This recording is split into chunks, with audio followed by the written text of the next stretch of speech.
Barenaked.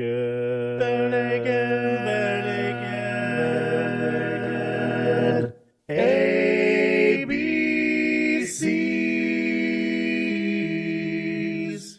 Welcome to the Barenaked ABCs, and we are glad to be back after our week off. The turkey is done, it's eaten, and we've gotten some reviews back. Those are mixed. You know, Aaron and I were kind of like brothers. We definitely don't agree at times on this show. More about music than about the government and where to put the tree. Yeah. We'll see where we end up on this week's song. So I'm glad to have with us again, of course, this week, Michelle and Aaron. Hi, everybody. Hey. And this week we're going to discuss Christmas Pics. Brother, we don't agree about the government and where to put the tree. But hold still, wait for the click. We're in this year's Christmas Pics. Which is Jim's song, Jim Cregan's song, off the 2005 album, Barenaked for the Holidays. We have Jim, who wrote and led on the song, as well as Ed on bass, which is a wonderful, rare occurrence, and Jim doing lead guitar. And this song has been played 7 times, once not on the holiday tour, and that one time that they played it not on the holiday tour, Portland, Maine in 2005. So we're special up here. We are. It was a December concert, though, so, you know, give and take there. By the way, to all of our Jewish friends out there, Happy Hanukkah. Happy Chanukah. Happy Hanukkah. No, sincerely though, Happy Hanukkah. So, why don't we jump right into the Christmas Pics this week like Mary Poppins? Let's do it. Let's do that thing that you said. I'm Mary Poppins, y'all. All right, why don't we go right ahead with the musical breakdown on this song? Break it down. Breakdown, breakdown, breakdown. Aaron's gonna talk about construction time. So, Christmas Pics. This song clocks in at just about 108 beats per minute, but it sort of drags. I think it's closer to 110 when it starts, and then in the middle it's a little closer to 108. So, definitely one of those ones that they're not playing with the click track, which I like. You know, I like the free flowing nature of the earlier days, but that's just me. It's in the key of E flat major. The chord progression in this song and the way that the guitar is strummed. Now you guys, I gotta ask you, this is really more for your generation than mine, so maybe you'll be more well equipped to answer this. But to me, let me know if you agree. The chord progression in this song and the way the guitar is strummed on the downbeats reminds me a lot of the Welcome Back, Kotter theme. Yes. Yeah? Yeah. I thought so. I can see that now. As soon as I heard that start to go bum, bum, bum, bum, I was like, oh, wow. What? Which is not a bad thing. That's a great theme. Oh, it is. That's a classic. But Why? The verse has a... Thank you. The verse has a I'm doing my best nice... Vinnie Barbarino impression. And it's apropos after the week we took off, so. Exactly. Yeah, right? Welcome back. The verse has a slightly unusual climbing 4-7-1 progression. You hear a G flat, a D flat, and then an E flat. So it's kind of climbing up. A lot of times you either hear like a descending chord progression or maybe like jump up and then jump back down. In this case, it's almost like an escalator that it keeps just kind of going up and up and up, which might be like they're trying to elevate your mood because it's a Christmas song. I don't know. But well, it does have that happy kind of like elevation although to it. Yeah, this is some great classic BNL, I will say, where they have some kind of sarcastic lyrics, and we'll get into that, I'm sure, down the road. But as far as the music is concerned, you have the chorus coming in with sort of a 2, 3, 4, 5. So again, climbing up 2, 3, 4, 5. You have F, G, A flat, B flat, and then finally you get into the 2, 5, 1 turnaround, which is what certainly I was craving to hear. I was like, come on, let's resolve this, and then it goes down. It feels so good. So yeah, the 2, 5, 1 turnaround, F to B flat to E flat, and E flat, of course, being your home, your tonic.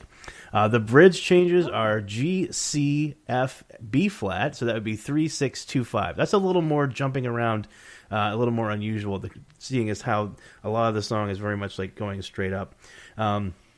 Fairly common form to the song. It's verse, chorus, bridge. There's a piano solo which goes through the A-B changes, the verse and chorus.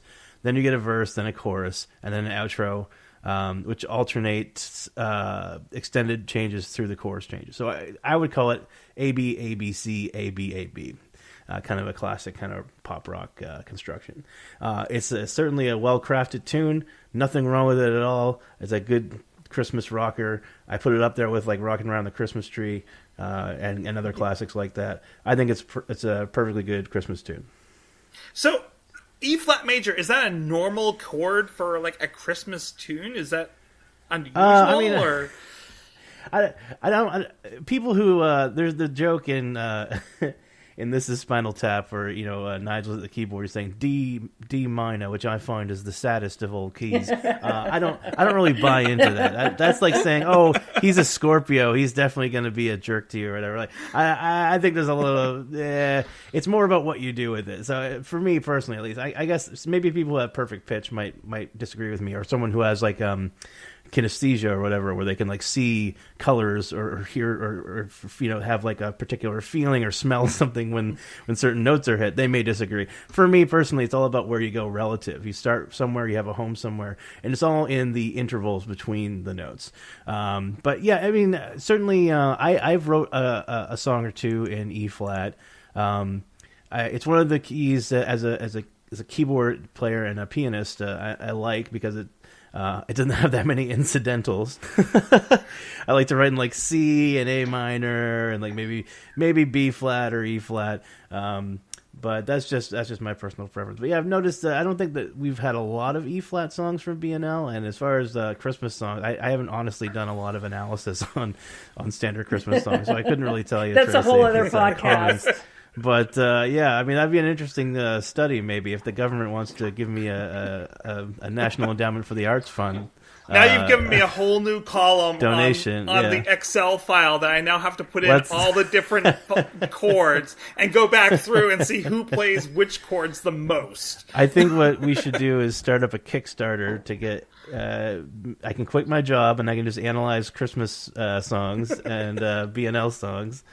I would totally be behind that. I like it. I know nothing about music, and I admit it. I know what I like. I can BS my way really around and talk about what I like about songs and such. But I am not anywhere near a music major. I can't even read music, so I admit it. Is this like a soft jazz? Is this like a blues? Like what would you categorize this? There are some jazzy elements when it gets into the bridge as far as the chords go, but it's unusual. It's not the kind of, I mean, I would expect like a 2-5-1 or a 2-6-5-1 or sorry, 6-2-5-1 or something like that. Or maybe a 1-4-5. This isn't one of the chord progressions are not really standard to rock pop. So yeah, there's a little bit of that jazz fusion influence coming into play there. I think in a lot of the I refer to it because I went to music school. I refer to it as music school snobbery. I have a little bit of music school snobbery in some of their older music, which I actually do enjoy quite a bit. I remember doing an analysis on a piece in class, and the composer had written the notes to basically look like a butterfly when you looked at the songs. So it didn't really sound great, but like it was like, I'm hearing what a butterfly sounds like. So they don't go quite that far out there, but it's interesting you could tell like they're music nerds and they're really into like the math behind the music and something like stuff like that. That's a good way to put it. I can hear them. I can hear them playing with things and being playful in similar ways to people that I know that I went to college with would do, or it reminds me sometimes of something I heard. So I don't know if any of them went to music school, but if not, they certainly hung out with people who did. Well, it's funny because you sit there and you're saying how, like, as you explain this song, it sounds much more complex than to me who knows nothing about music. Like, I listen to this song, and to me, it's like, this is, like, I wrote down simple, soft jazz, Christmassy, just, like, to me, this is very Christmassy, but it's very simple, it's very minimal, and very, laid back and cut back and minimalistic, I guess is the best way to kind of put it. I think the form and the structure of the song is very simplistic. They just use some unusual chord progressions, or unusual to me. Certainly, I'm no expert. You know what I mean? I went to school and I know a little bit about how to analyze chords in music, but I just mean, like, certainly from what we've seen from them, I'm not in an attempt to disparage their more latter day work at all, but just we see a lot more, 1-4-5, 2-5-1 stuff from them later on, which is, that's the bulk of rock. And we talked about the Axis of Awesome or whatever, and they write that song. There's a reason there's so much rock. Aerosmith, I love Aerosmith. Almost all of their songs are like 1-4-5, so like, or 1-6-2-5-1. I don't love Aerosmith. I'm just going on the record as saying I don't love them. I don't despise them. They don't, I don't have bad things to say, but I just... Oh, they're not like my favorite band, but I'm just pointing to them as a good example of you can make very good listenable rock tunes using these simple progressions. So it's always cool for me to see someone doing something a little different. But I think that's one of the things that's neat about BNL. Like, someone who's an amateur like me can listen to it and be like, that's a really fun, relaxing, kind of soft, simple song to listen to at Christmas. And for someone who's a music nerd and knows more about it, like, you get more out of it by just listening to it than I do, which is kind of neat. Well, it's interesting you say that, Tracy, because I don't think... I almost wonder if... I had a friend who was... into like video production and doing like After Effects and stuff like that, and they did all these special effects, and they could not watch a movie without being like, oh, this is what they're doing there, and it kind of ruined it for them. I wonder if that's what's happening to me, because I am not in the habit. Yes, I'm able to kind of listen to these things and analyze them, but I'm not in the habit of usually doing that when I'm listening. So I have to say, I agree. While I was just, because I usually try and listen to the song once or twice before I start to analyze it, just so I get a feel for it before I start to look at it.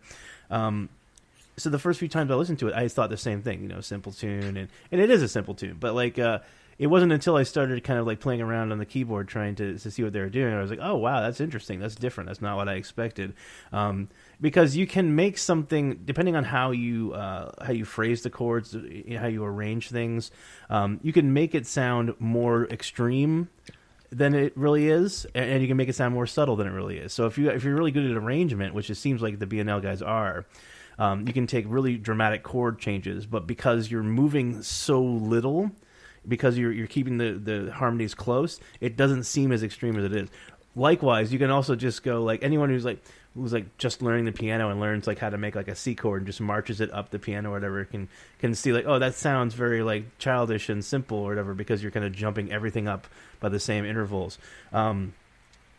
So when you do that, but you instead like you do what we call inversions. You make like a C chord in a first C chord root structure would be C E G, right? First inversion means you start on the third, so it would be E G C.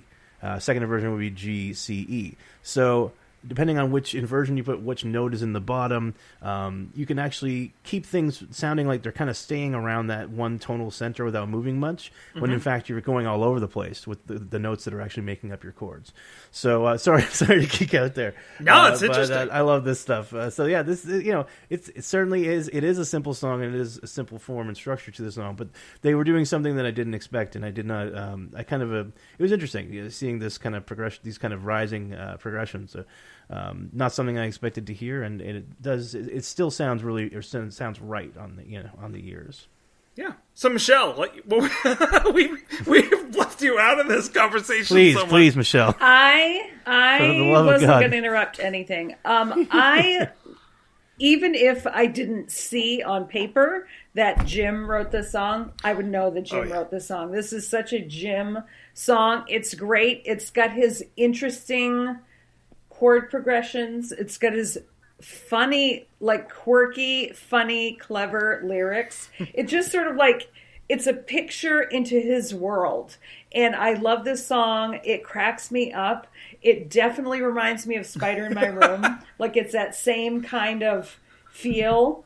I love the song. It's quirky. It's got Jim all over it. And it's just easy to listen to. And the other thing is, it kind of harkens back to like the 40s or 50s. Like I could picture Bing Crosby singing this with his pipe on a Christmas tune. You know what I mean? It's that kind of simple but complex at the same time kind of a song. So I love it.